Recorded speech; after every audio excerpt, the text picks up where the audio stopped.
And we talk about the visual pathway in short, which is how the image or the light actually reaches the retina. And then we'll also talk about the visual process, which happens when the light starts falling on the retina. Now cover your right eye, you're looking at it through your left eye. When you talk about the image, this is the supratemporal, supranasal, infratemporal and infranasal part. Understand that each of these quadrants is going to fall on the opposite quadrant in the retina. That is the supratemporal will fall on the infranasal part of the retina. Just reverse both the letters. For clarity, this is just the retina. उसको ऐसे ही उल्टा करके अंदर से देख रहे हैं हम लोग. The most simple is the pathway of the supratemporal and infratemporal fiber. They will come and remain ipsilateral. They will not cross anywhere, go through the optic nerve, the optic chiasm and the optic tract. And ultimately, this is how they will land in the visual cortex. On the same side, you also have the macular fiber, which is coming from the fovea centralis, which is also going to go and land over here in this posterior part of the visual cortex. So you know what all lies in the optic nerve. But chiasm ke baad in the optic tract, you also have fibers from the contralateral eye.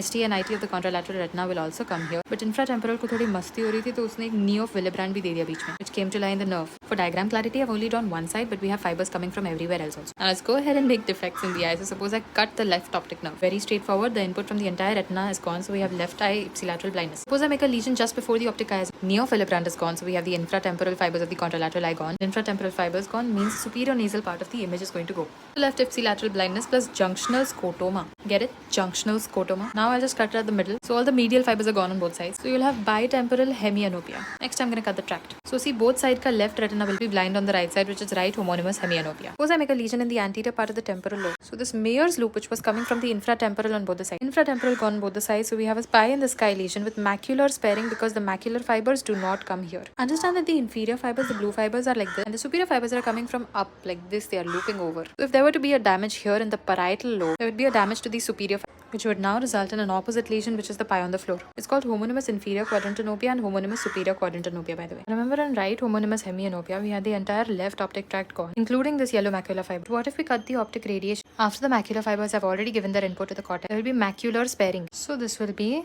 right homonymous hemianopia with macular sparing. Macular fibers had already gone to the posterior most. Now suppose this person, I've punched him from the back. The tip of his occipital lobe will be gone. Here in the posterior most part, we have the macular fiber. Usually both the sides are involved because the tip of the occipital lobe is narrow ना, पीछे से मारा तो दोनों जाएगा. In this case, we're just looking at the left side. So अगर left side का macular fibers गया, we have something known as congruous homonymous macular defect or central homonymous hemianopia. Usually ना दोनों sides में. Now at any level in between this also, if I cut through all the optic radiations, I will get right homonymous hemianopia.